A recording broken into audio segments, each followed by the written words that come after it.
We have been rebuilding my first sports car. Oh, it's coming. And in previous videos, took another car and we have been merging it with this one. And in this video, we want to finally get this car moving. Don't go any further. I can't do anything. Most of those parts are located on our donor car, Dave, but it's pretty rusty and it's pretty high mileage. So hopefully we can get them off without stripping any torque bits. We hope you enjoy the video. My name is Ethan, this is my friend Ben, and welcome to Car Creations. Before we get to any of the mechanical work, we need to make sure that the bending of the frame we did in the last video is close enough so that we can put the bumpers on and make sure it all aligns properly. White gloves, very important. Yes. Refreshing. Before we can send the panels off to paint, what we're gonna need to do is just make sure the bumper sort of fits. Obviously right now the hood isn't perfect because of our time crunch that we're on. Before that, we need to do the bumper just to fit it on. The reason we need to have these white gloves is because when we're putting the bumper on, if we touch it when we're trying to align it and everything, we'll get our hand like grease and oil onto it, and that makes it so the paint won't stick as well. Perfect.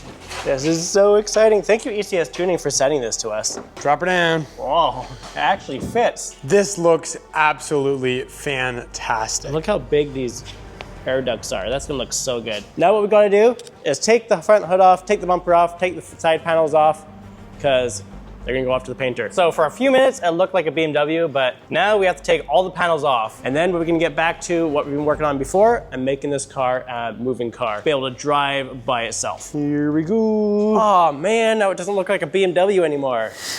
You take this fender off, I take that fender off, we tag team the hood.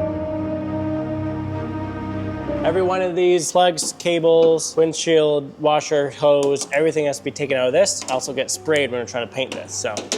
There we go. This comes off, as well as this. Getting the car looking like a car, as well as getting it rolling, seem to be completely two different projects. I did this all with my bare hands. I am like Arnold, so strong. Ben isn't using tools. For some reason, he thinks it's cool not to use tools. Leave down below. Should Ben use tools? No. I'm not using power tools. See, you got it. So Ben's done all the work for this. Dang right. And taking the wheel off. So now this is where things are gonna get interesting because all this isn't bent.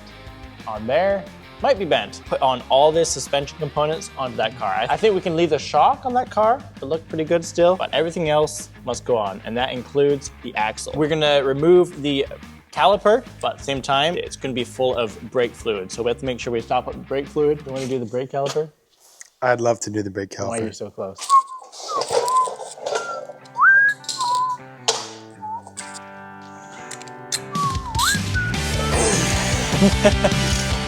That took so much force.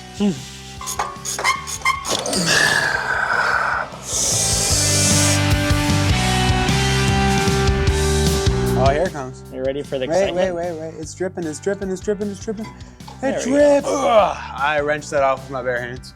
He did, I saw him. It's the steering knuckle. This is the first part we had to buy for the other one.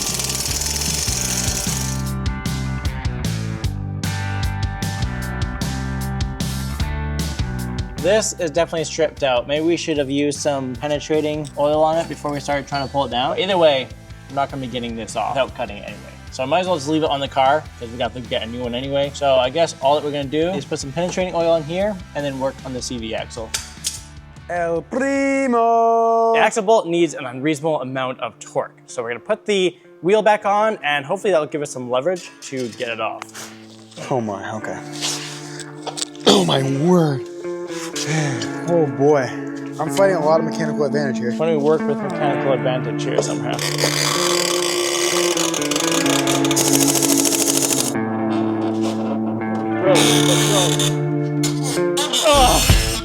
I was like, surely it does not need that much force to get that screw out. Get this redneck setup out of here. All right, one major victory down, but unfortunately everything is very rusted together. And so the inner torques on the outer hex keep fusing together.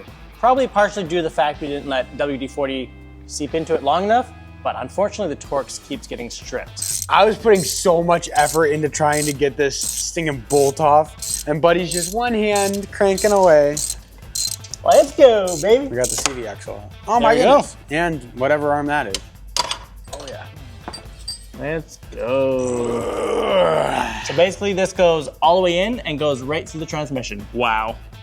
That was honestly ridiculous. In mechanics, you go from like the lowest depressions of depressions to like the highest feeling of euphoria. And it can Very happen quickly. like that. Like you strip one thing and it's like, oh my goodness, the world's over. And then you finally get it off and you're like, yes, I love cars. So we should be able to go and now take everything off the other car that's slightly bent. Removing everything from Dave was only half the battle. Now we gotta go install it on my car, hopefully without destroying anything else. When taking all of the suspension off, we strip a lot of them. So Ethan, can you order some more of those, please? Here is the metal band around the boot. Oh, there we go.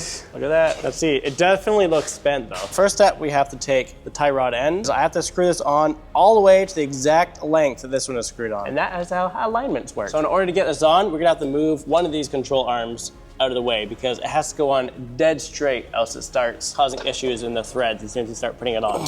Gracious, I just bent the Torx. Maybe we'll be trying to harvest this from the red car. So we have good news and we have bad news. Ethan has too much muscles. Bad news is our T40 is broken and we still need it to take this piece off. We don't have to worry of how we get this piece off because we were able to get it from the red car. So we can cut it off. These are all being cut because we stripped them and we had to get them off. Our front control arm and lower/rear control arm. So yeah, that's fun. It's time to get the sway bar link off, but not before. Always good news. Just like that. Comes right out. Easiest suspension piece we've worked with yet. Neither of them stripped. They both came out with like little to no effort. Now we should be able to put this in nice and straight. Hopefully. Good news, it's going in. Let's go. The boot needs to go on. We can now turn our focus on the CV axle. On this car, the CV axle was completely broken in two, and there's a little bit still stuck in the transmission. So what we have to do is remove the under tray and then tap it out with a hammer. Unfortunately, this corner of the shop is very dark, so thankfully we have a solution for that. Yo, it's kind of dark down here. All right, gotcha. Oh wow, that's bright. It looks like there's a random sun underneath the car. Okay, can you see the bolts? Look at that. That's dope. You can mount it up so you can see what you're doing. With our newfound light, the underpan came off easily, and now we just had to tap the axle out. And boom, time to put a new one in. Yay, CV axle in. Just grab with both hands and just keep shoving until it goes in. And then we do up the rest of the suspension. Let's go. I just got this CV axle on, and I think I'm gonna be able to surprise Ben when he gets home from work by getting all the rest of the suspension on. New brake line from Dave.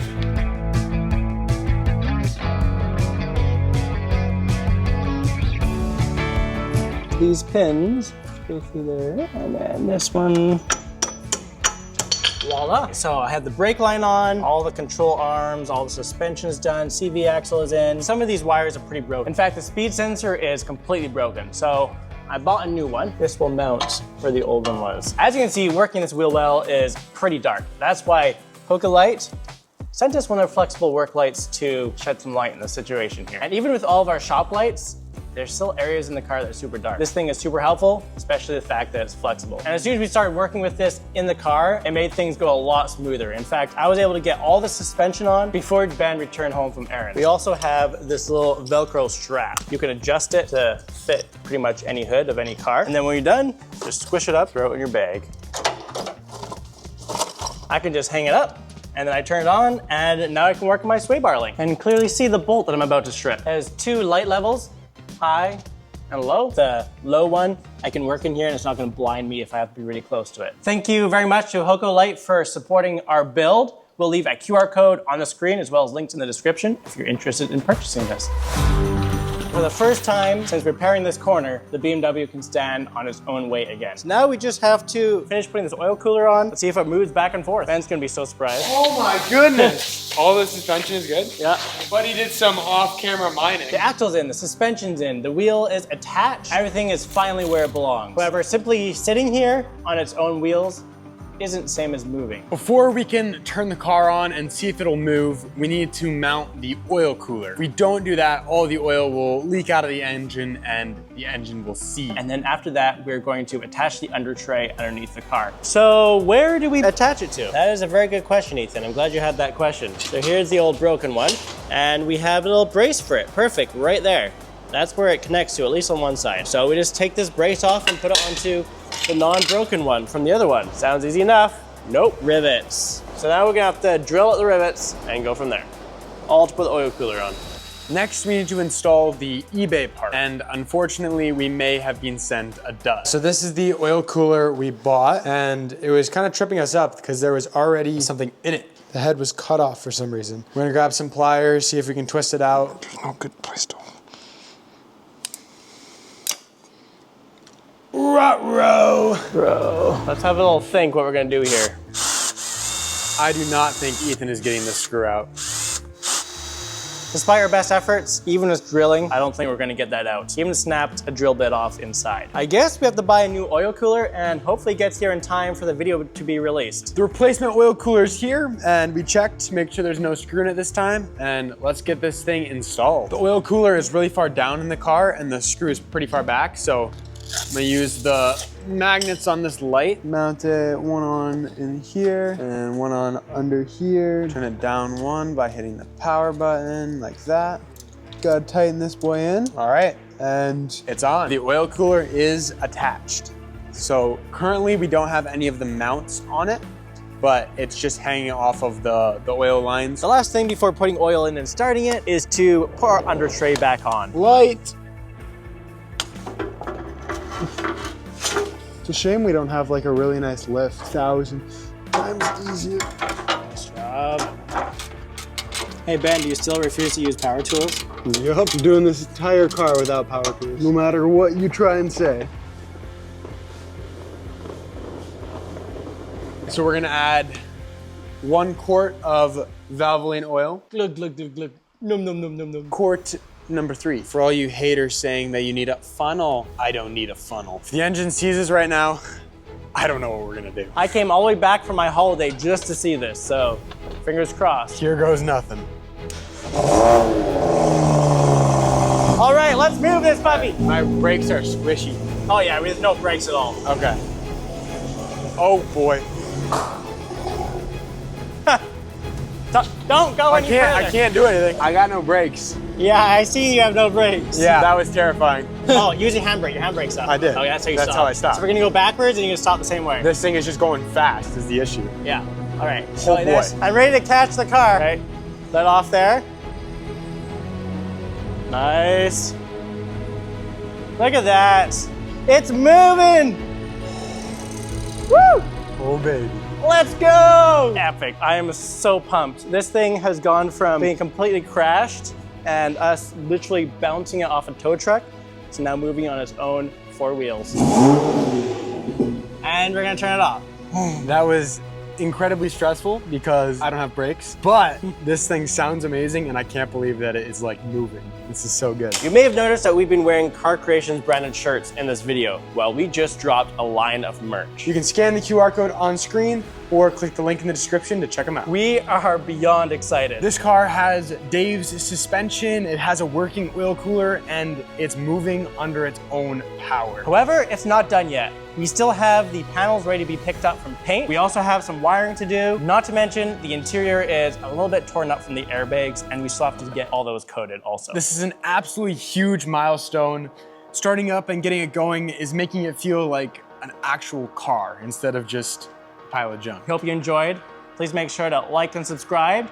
We really appreciate any comments. Most of all, we hope you all have an amazing rest of your day. We'll see you in the next one.